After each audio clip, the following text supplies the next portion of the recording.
Live from Studio 46, this is CBS 2 News This Morning. Beach season is fast approaching. This morning we have a workout to make the process of getting in shape a little less daunting. We're joined by personal trainer Fredrick Hahn and Hannah Slater, who's going to demo some of these exercises. Good morning to both of you. Good morning. So Fredrick, you founded SlowBurn resistance training.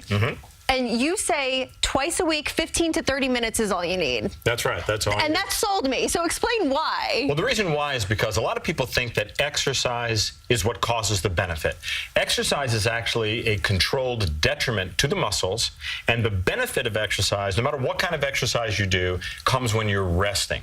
So what we try to do at our studios, both in Manhattan and in Montclair, is teach people that you want to do the least amount of exercise you require, not the most you can withstand. Okay, interesting. And you have a few exercises to show us that people can do at home. Yeah. All right, so let's get started. All right, well, since beach weather is coming up, and we want to get in shape for that, so there are a few exercises, and this one is going to target the glutes, target the hips, the lower core, as I call it. So this is what we call the SlowBurn leg glute kickbacks. Okay. All right, so when we start, you want to have your feet a little wider, shoulder wide.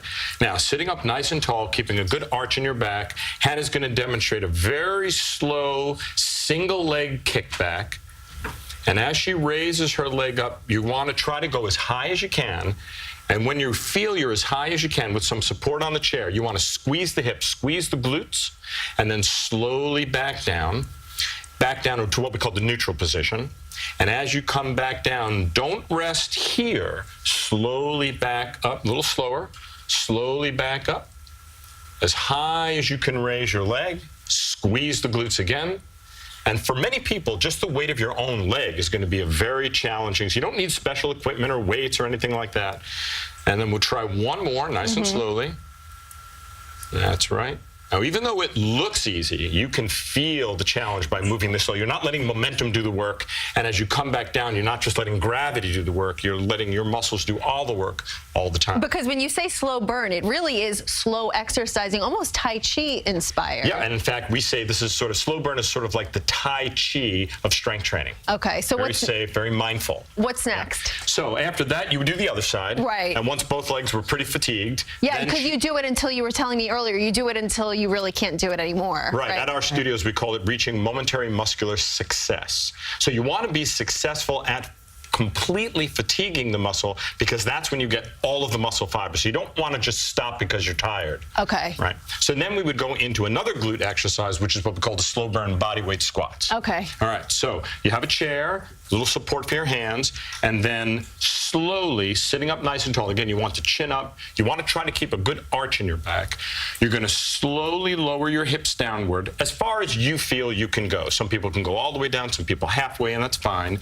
And then nice and slow come upward while you're really focusing on squeezing your thighs and hips. So this is going to, and then before you lock your knees, slowly back down again. Now, what this is going to do is strengthen the glutes again, but incorporate the quads and the hamstrings as well. Okay. And then once again, you'd go up and down as slowly as possible until you got to the point where you might be down here and you really felt like you couldn't do another. I think we have time for one more exercise. All right. Now we're going to show you something for the core, and this is called the SlowBurn crunches. So you have a towel, any towel you find at home, put it underneath your lower back for support. Okay. And then you're going to put your hands on your thighs, and then very slowly, as if you're trying to get your chest to your navel, you're going to raise your torso upward, as you can see Hannah doing. Then when your fingertips touch the knees, pause, squeeze your core, and then very slowly back down until you feel your shoulder blades touch. And then once again, you'd go back and forth nice and slowly until you reach that point of momentary muscular success. So do you need to combine this with running or any other form of exercise? That's good, Hannah. You can run. You're good. Great job. Great job. Thank you, Hannah. Actually, you don't. Because if you're strength training properly, and this is not my opinion, this is shown in scientific paper after scientific paper, resistance training also improves cardio if you do it right. And I mentioned that in my book, The SlowBurn Fitness Revolution, which my co-authors are doctors Michael and Mary Dan Eads. This is all mentioned in the book, the home program and a gym program as well. Interesting. Upper West Side and Montclair, New Jersey. Montclair, New Jersey. Thank you both so much. I'm intrigued. Twice a week, anybody can do it. Yeah, that's right. Thank you guys so much. And you can find out more about this workout on our website, cbsnewyork.com. CBS 2 News Sunday morning. We'll be right back.